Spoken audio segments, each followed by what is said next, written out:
नमस्कार दोस्तों, मैं रीना आपके अपने channel Reena kitchen recipe and blogs में स्वागत करती हूं। तो आज है 16 नवंबर 2021 मंगलवार का दिन और आज है भोम प्रदोष। तो हिंदू पंचांग के अनुसार हर माह की त्रयोदशी तिथि को प्रदोष व्रत रखने से शुभ फलों की प्राप्ति होती है। धार्मिक मान्यताओं के अनुसार भोम प्रदोष व्रत में भगवान शिव के साथ हनुमान जी की भी पूजा करनी चाहिए। कहते हैं कि ऐसा करने से भगवान शिव और हनुमान जी की भक्त की सभी इच्छाएं पूरी करते हैं। प्रदोष व्रत में कथा का विशेष महत्व होता है।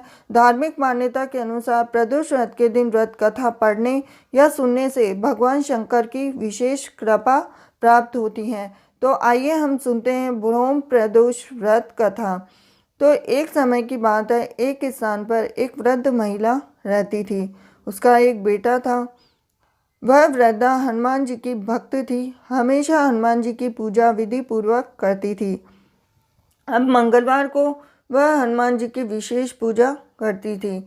एक बार हनुमान जी ने अपने भक्त उस वृद्धा की परीक्षा लेनी चाहिए, तो वे एक साधु का वेश धारण करके उसके घर आए और उन्होंने आवाज़ लगाते हुए कहा कि कोई हनुमान का भक्त जो उनकी इच्छा को पूर्ण कर सकता है। जब उनकी आवाज़ उस वृद्धा के कान में पड़ी तो वह जल्दी से बाहर आई और उसने साधु को प्रणाम किया।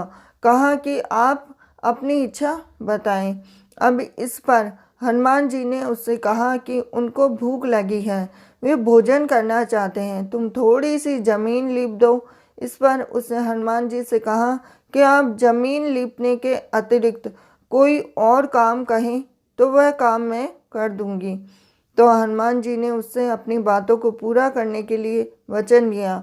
तब उन्होंने कहा कि अपने बेटे को बुलाओ, उसकी पीठ पर आग जला दो, उस पर ही वे अपने लिए भोजन बनाएंगे। तो हनुमान जी की बात सुनकर वह वृद्धा परेशान हो गई। अब वह करे भी तो क्या करे। तो उसने हनुमान जी को वचन दिया था, इसलिए उसने आखिरकार बेटे को बुलाया और उसे हनुमान जी को सौंप दिया। अब हनुमान जी ने उसके बेटे को जमीन पर लिटा दिया और वृद्धा से उसकी पीठ पर आग जलवा दी और वह वृद्धा आग जलाकर घर में चली गई। कुछ समय बाद साधु के वेश में हनुमान जी ने उसे फिर बुलाया और वह घर से बाहर आई। तो हनुमान जी ने कहा कि उनका भोजन बन गया है, तो बेटे को बुलाओ ताकि वह भी भोजन लगा ले। अब इस पर वृद्धा ने कहा कि आप ऐसा कर उन्हें और कष्ट ना दे, लेकिन हनुमान जी अपनी बात पर अड़िग थे। तब उसने अपने बेटे को भोजन के लिए पुकारा और वह अपनी माँ के पास आ गया। अपने बेटे को जीवित देखकर वह आश्चर्यचकित थी और वह उस साधु के चरणों में नतमस्तक हो गई। तब हनुमान जी ने उसे दर्शन दिया और आशीर्वाद लिया।